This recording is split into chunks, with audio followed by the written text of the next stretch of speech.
Hello, welcome back to part 2 of my Xbox videos. In this video I'm going to be talking about the games that are slightly more uncommon to find. Not expensive, not rare, but just uncommon. So we'll start with the very first one, if I can find it, what we've done with it. Here it is. Right, there was 4 Batman games for the original Xbox. The best of the bunch was Batman Begins, but there was 3 other ones based on more like the comics and whatnot, and it is Battle of Sin Tzu, Batman Vengeance.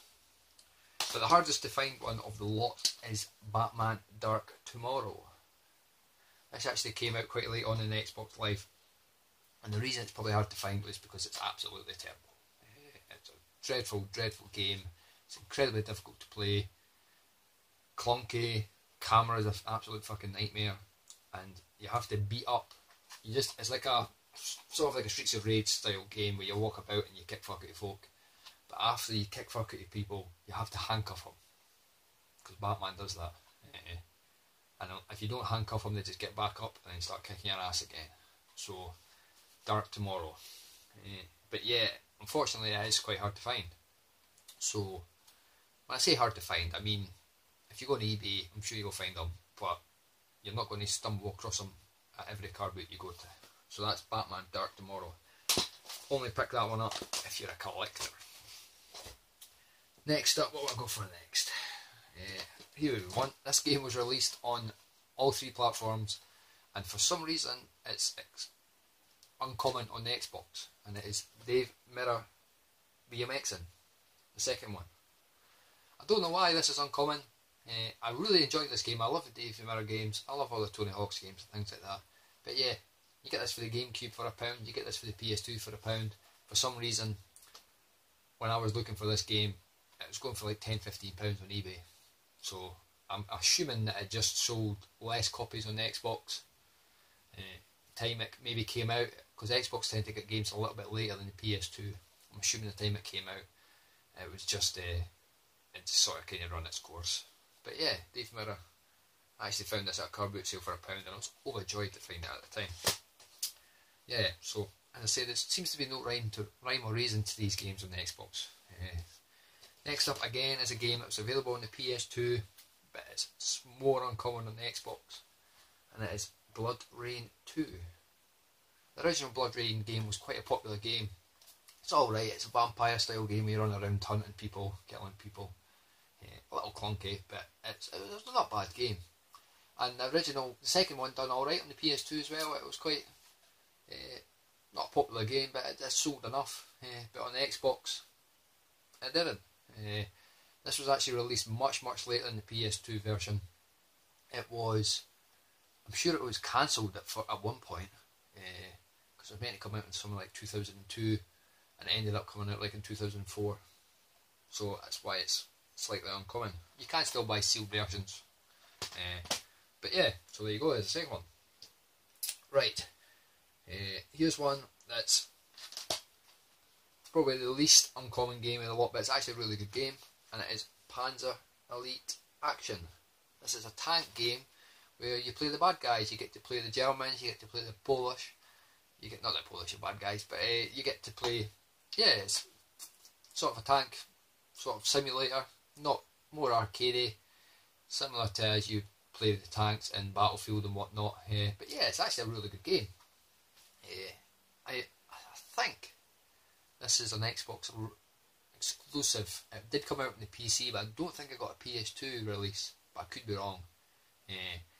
Again, I'll say that if you are looking for Xbox exclusives, be careful, because a lot of them did come out on PCs, but they don't have the only on Xbox thing. I think only about 70% of them actually had that only on Xbox. But I would count this as an exclusive if it only came out on the Xbox and not on the other major systems. But yeah, Panzer Elite Action. Surprisingly good actually, it's quite a hidden gem that. Next up is a sequel to a game that was originally on the N64, but also got a PlayStation 2 release, and that is Operation Windback 2. I absolutely adored the N64 version. Many people talk about how Metal Gear Solid and that introduced sort of the cover mechanic that later sort of inspired games like Kill Switch, that then inspired games like Gears of War and things like that. I think Operation Windback started it all. You can't progress through the game without covering that behind background objects and whatnot, and then popping out, shooting folk in the face. Unfortunately, this sequel isn't very good. The camera swings about as you run around, and I get quite bad motion sickness playing this, and I don't get motion sickness often. But yeah, so it's Operation Windback. Again, it came out late in life. Let me just check the date. 2006. So the Xbox is pretty much dead by then. As everyone knows, when the 360 came out, Microsoft just dropped the Xbox. They just stopped making anything for it and just fucking stuck it out to die. So yeah, 2006.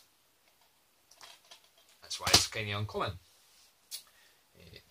Another game that's very late in release and is really, really unnecessary is Nightcaster 2. Now this is the sequel to the original Nightcaster, which was an Xbox exclusive, and it was also one of the launch games. It's a 3D arena sort of fantasy spellcasting type game, with a little bit of RPG elements and whatnot in it. This game is more of a Baldur's Gate style scenario, where it's very much a dungeon crawler. Came out really, really, really late in its life again. Let me just check. I can't even see where it came out. But yeah, nobody ever really bought the first one, so why anyone they thought they would buy this one is beyond me. But again, it's only one for your collectors, because it is going up in price. Here's a game that's by no means excuse me, no means rare or uncommon. Just you could buy it for a £5 brand new, but not a lot of people seem to talk about it, and it is Spike Out Battle Street. This is a 3D version of Streets of Rage, and this was actually meant to be a Dreamcast game originally. It came out in the arcades as, I don't think it was Spike Out, was it Battle Spike? I'm not sure, but it was built on the Naomi board. I can't remember, my memory's not what it used to be. But yeah, it was meant to be a Dreamcast game, but it never ever came to light. So yeah, so it's not a great game, a 3D beat 'em up. You know what they're like. They've never really progressed well from Streets of Rage style games. But it's got some unique ideas, and again, it's just nice to have a game from Sega. Something you don't see nowadays, unfortunately. Right, here are the games that are we going to say rare. These are actually rare. First up is, I know what you're going to say, you're talking piss here, Mark, but it's actually a rare Call of Duty game. Believe it or not, I know, shut the front fucking door, and this is it. Call of Duty 3. The reason this is rare is it only got a release in Europe for the original Xbox. This actually came out well into the Xbox 360's life. As you know, on the Xbox, Call of Duty 2 came out on the Xbox, and then obviously that was a huge success, and Call of Duty 3 came out. This game also spanned onto the Wii, so it shows you how long the lifespan of this game was. But yeah, it came out on the Xbox. It sold very, very poor. Game was the only shop in Britain to stock it, as far as I'm aware. And my sister was actually working in game at the time, and I remember her telling me she got an email to say they had to get rid of these games. They weren't selling. In her shop, she tried selling them for £1. Nobody took them. I bought a few copies, and they ended up putting them all in the bin, just for fun and skip. So don't get me wrong, you will still find this lying around, but it is, for a Call of Duty game, it's surprisingly uncommon. So there you go. It's a nugget of information you did not know. So yeah, not that it's worth anything, don't get me wrong, it's not an expensive game or that, and I'm sure there'll be a lot of people who think, I've got that game, I'm going to go on eBay and sell it. It's not worth anything, but it's uncommon. So there you go. Racing game now. The sequel is a fantastic game. Metal Jesus Rocks gave it a hidden gem highlight many, many years ago, but the original is called Splashdown. Again, this came out on the PlayStation and on the Xbox, But similar fate to this game, it came out that late on the Xbox and it just did not sell well. It's a jet ski racing game. The sequel is fantastic because it has loads of tricks, fancy courses and whatnot. This is just a bog standard racing game. Similar to Wave Race, but just not as fun. So yeah, it's not really, I wouldn't really recommend that game. The sequel, Splashdown, Rides Gone Wild, I think it's called. It's much, much better on the PS2. A game I just seen Shenmue pick up recently. He picked up the American version. I was able to get this sealed for a very, very good price many, many months ago. And it is Painkiller Hell Wars. This is an absolutely beautiful game for the Xbox. A first person shooter.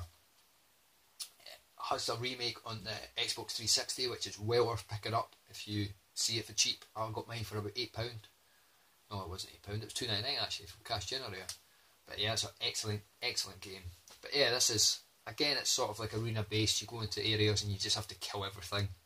But it's beautiful, beautiful graphics. They really pushed the hardware of the Xbox on this game. And it's because it's a late release. It sold terribly.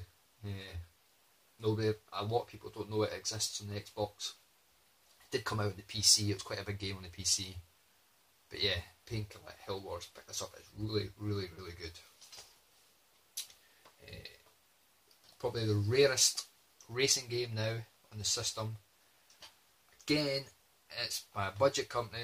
It was released late in its life, and it is Room Zoom. This plays a lot like Micro Machines, but more. It's not sort of top down. You're more behind the car, better graphics and whatnot.